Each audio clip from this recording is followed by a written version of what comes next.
I'm Dr. Tim Fargo. I'd like to chat with you today about surgery in relation to scoliosis. Nobody ever wants to have surgery, but there are circumstances where it is an appropriate and necessary treatment for people with scoliosis. Why?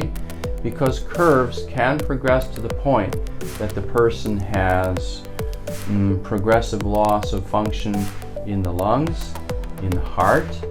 They can reach a point where they're cosmetically very bothered by it, or they have chronic pain and instability.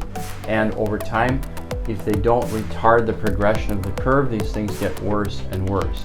So there are circumstances where surgery, fusion surgery, to straighten and stabilize curves is appropriate.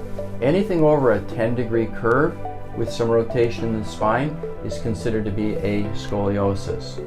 When curves in the mid-back or thoracic area get above 60 degrees, or in the lumbar area, low back, get above 50 degrees, those are considered to be the standard thresholds at which point you start to consider doing surgery.